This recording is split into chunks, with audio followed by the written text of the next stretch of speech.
Costly laptops and iPhones are among the items stolen in GSU crime alerts. How safe are Georgia State students and their valuables on an open campus? And how informed are you on crime on campus? Georgia State participates in LGBT Month. We are celebrating Homecoming 2012 here at Georgia State. Are you feeling the Panther spirit? Good evening, Georgia State. I'm Josh Smith. And I'm Balan Ali. First on Panther Report, tonight we talked to Georgia State Police about campus safety. Reporter Stephanie Joy has more.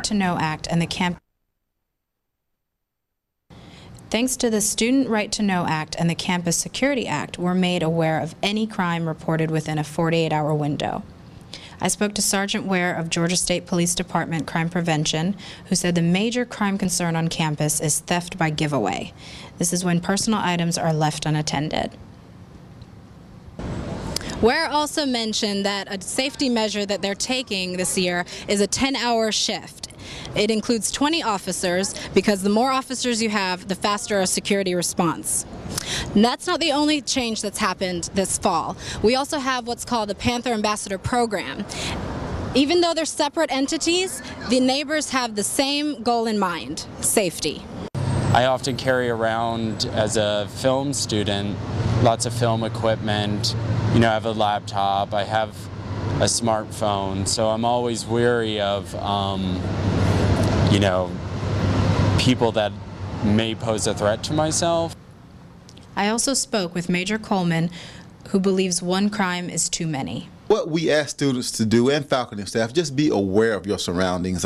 Technology, the iPhones and the iPads, they're great to have. I have them myself, but we have to be careful of our environment. This is a yearly publication that we do for our faculty, staff, and students, just to let them know what the crime is on campus. They have all the stats of all the crimes that occurred on campus, some of the things that the students, faculty, and staff can do to prevent themselves from being a victim of a crime. The safety net is also available as a web version on the university homepage. Just click the index tab, P for Police Department, and you can find it under related links, along with the campus crime alert link. Robbery by sudden snatching has been reported 10 times in 2011. The crimes were committed in areas that are now being monitored by ambassadors carrying security radios linked to the Georgia State Police Department. I'm Stephanie Joy for Panther Report. GSU Police advise following those steps, along with maintaining an awareness of your personal belongings as well as your surrounding area to lower the campus crime rate. Georgia State's organization Alliance made their presence known last week at Library Plaza with a unique fashion show. Stefanich Haynock is here with a story. We all know the month of October as a celebration of Halloween, but many students do not know it is also Lesbian, Gay, Bisexual, and Transgender History Month, also known as LBGT. In honor of LGBT Month, Georgia State's Alliance held a celebration last Tuesday in Plaza.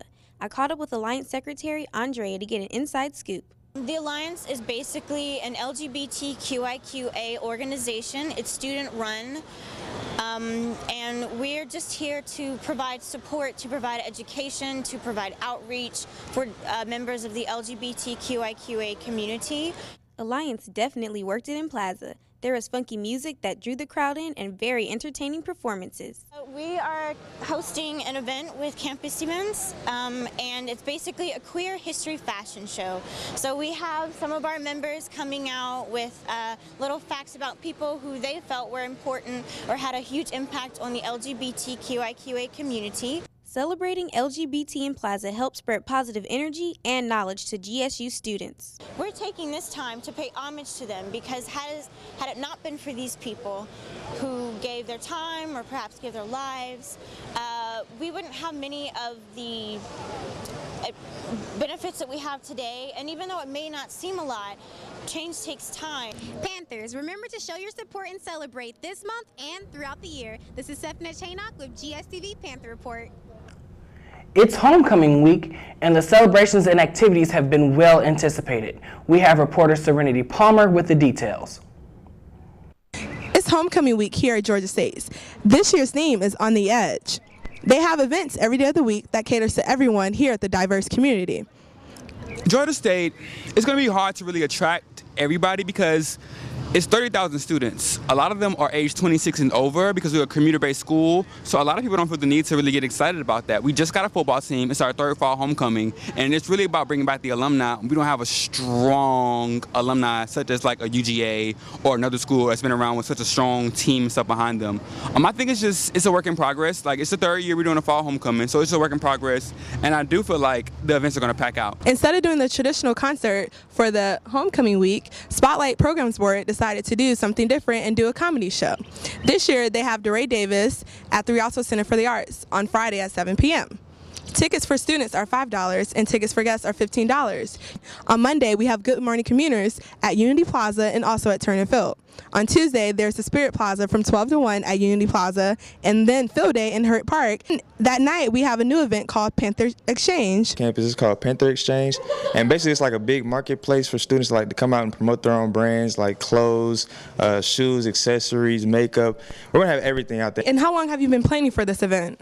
I've been planning this event for since June, so for about 5 months. So I've been working on it pretty hard, and it's been developing over time. If you'd like to know more about this week's homecoming events, please visit the Spotlight office, room 380 in the Student Center. This is Serenity Palmer reporting from the Student Center, Panther Report.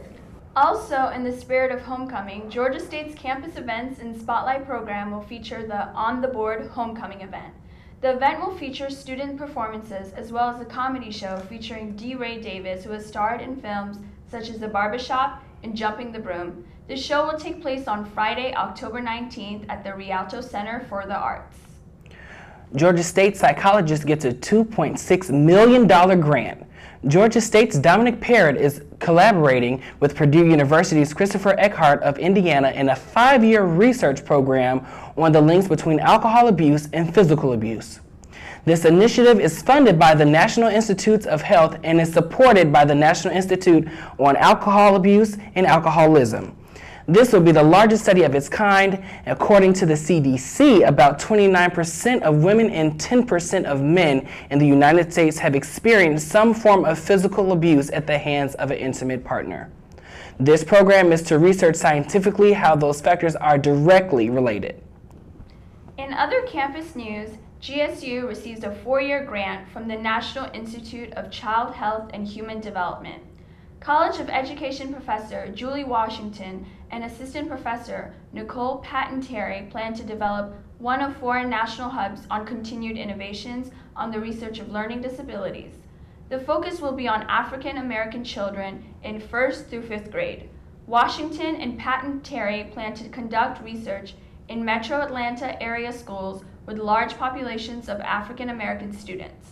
The project sets out to differentiate between children who have learning disabilities and those whose language variation and socioeconomic class play a role in their struggle to read and write.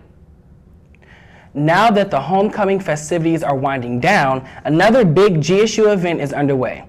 Those interested in competing for the 2013 Miss Georgia State University crown will be lining up at the Student Center to audition for a potential spot beginning October 23rd. Students are demonstrating talent outside of just academic achievements. They came together Wednesday night and displayed their individuality lyrically both through spoken word and song.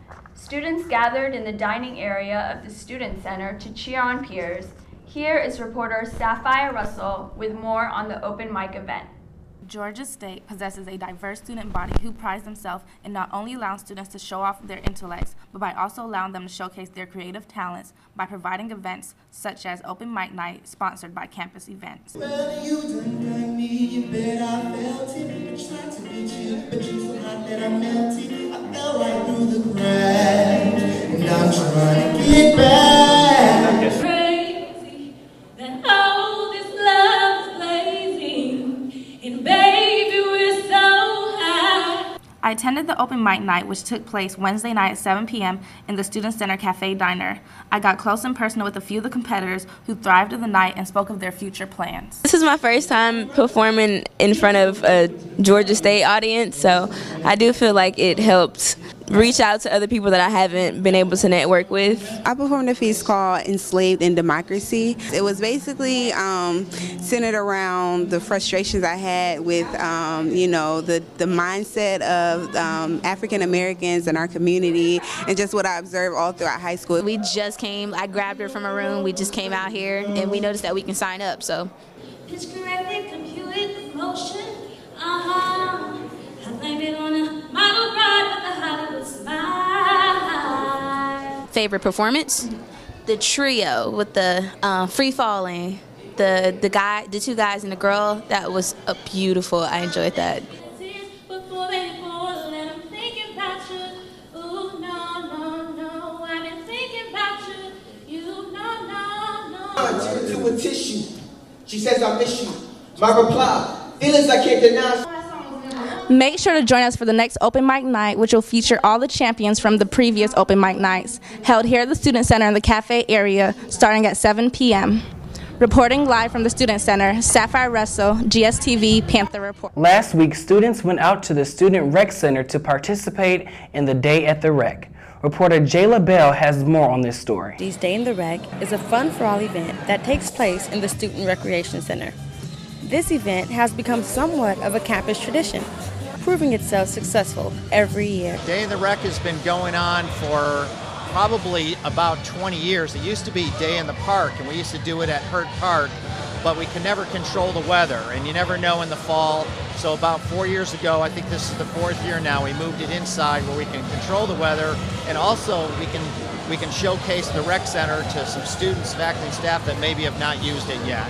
Students can volunteer at Day in the Rec as early as next year by going to our website, gsu.edu/recreation, and we'll have a link to a volunteer form where they can fill out. And that is not only for Day in the Rec, but for other opportunities that we offer throughout the entire year. With Olympic-themed minute-to-win-it games and food, students swarm to the rec with high expectations of a relaxed environment. Volleyball, archery, and fuse pong are just a few of the many activities the event has to offer. Well, I just got out of class and I was walking by and saw the commotion here, so I decided to come and check it out, and I love to play games, and there's a whole bunch of stuff going on. I did the balance beam, you walk across with like the drunk goggles on, and then the shooting machine. Georgia State University's Day in the Rec is a great event for both commuters and residents to participate in several events between classes, allowing them to relieve stress and tension. Reporting from Georgia State Student Recreation Center, Jayla Bell, Panther Report. About a dozen students brought a State Board of Regents meeting to a halt for a few minutes last Wednesday. They were protesting a policy that banned illegal immigrants from Georgia's top colleges. The ban went into place in 2011. It prohibits illegal immigrants from attending colleges that turned away academically qualified students in the past 2 years. It applies to Georgia State, UGA, Georgia Tech, Georgia Health Sciences, and Georgia College and State University. The regents typically meet in Atlanta, but twice a year the board meets at a state college. UGA hosted the 2-day meeting. Panther Report will be back after this. Good morning, Atlanta. Does it feel like your alarm clock goes off earlier every morning? Do you have trouble waking up? Have you seen a doctor about this? If not, you can get your daily dose of caffeine at Saxby's.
Welcome back, and now we bring you today's headlines.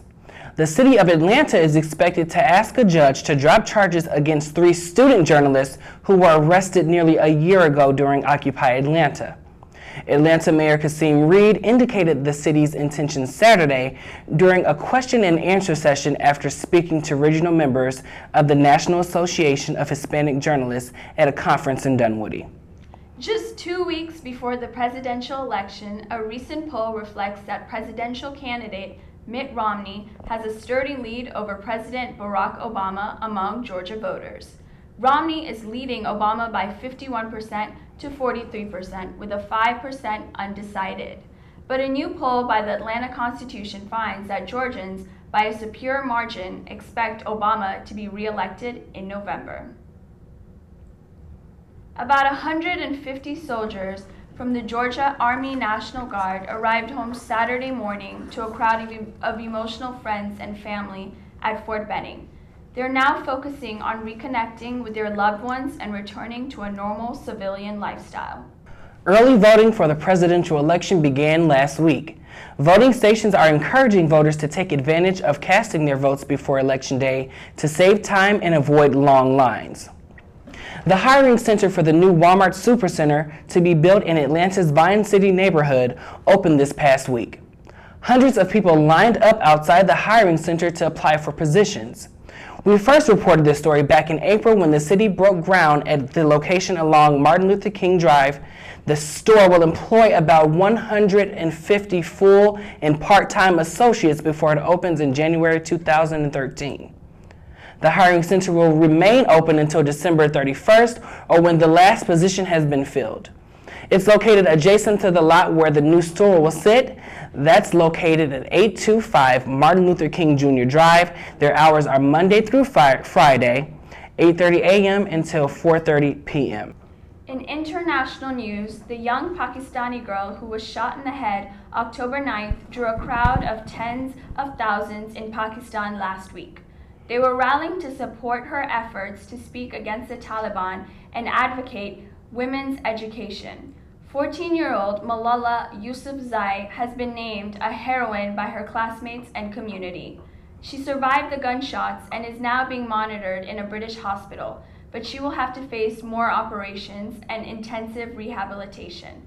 Meanwhile, T. Kumar, Director of International Advocacy for Amnesty International USA, said, quote, "This united the majority of Pakistani people, but while they are angry as individuals, family will be less likely to send their children to school, especially the girls." After Syria adamantly denied having illegal cargo on their fighter jet that was intercepted by Turkey, ammunition and communication devices were discovered on board. According to the Foreign Ministry, the transport of military cargo is a violation of the civil aviation rules, and this particular flight endangered airspace for Turkish aircraft. Oh, how the mighty dollar has fallen, but in a good way this time.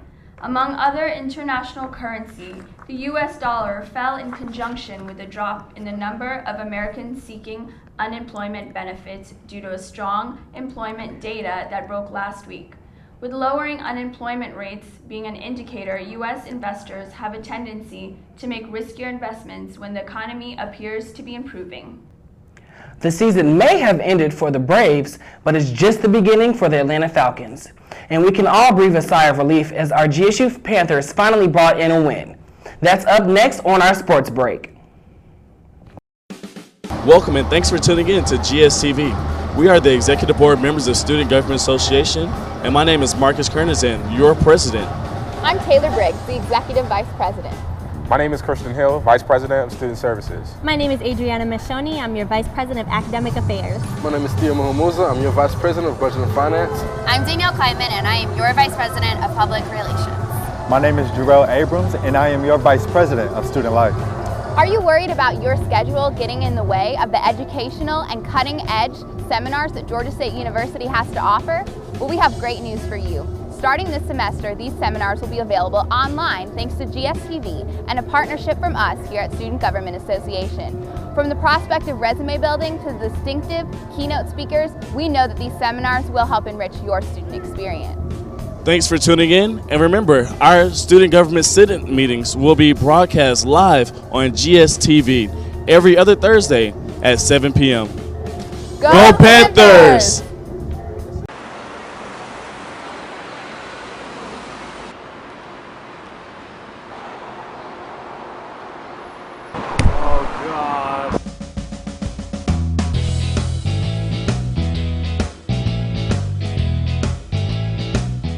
I'm Brent Yancey with your Panther Report Sports Update. First up on campus sports, this past weekend, the Panthers finally scored their first win of the season, 41-7 against Rhode Island. Donald Russell scored 3 touchdowns in the game, which led the team to victory. Georgia State's next game will be its homecoming game this Saturday at 3:30 against Villanova at the Georgia Dome. Make sure to come out and support those Panthers. The men's soccer team was not as victorious this past weekend. The men's soccer team played against Northeastern at the GSU soccer complex and lost 3-1. Northeastern made the first score, and GSU soon followed with William Malora's Blair's goal, tying the game 1-1. Northeastern scored the last and winning goal at the 78-minute mark. GSU will play again tonight at 7 p.m. at UNCW and again on Saturday the 20th against Drexel at the GSU soccer complex. The volleyball team also lost against William & Mary 3-1. The Panthers tied the first set, William & Mary winning the second, third, and fourth sets. GSU freshman Natalia Nieto posted a team-best 17 assists. The next game will be on Friday, October 19th at 7 p.m. against rival James Madison.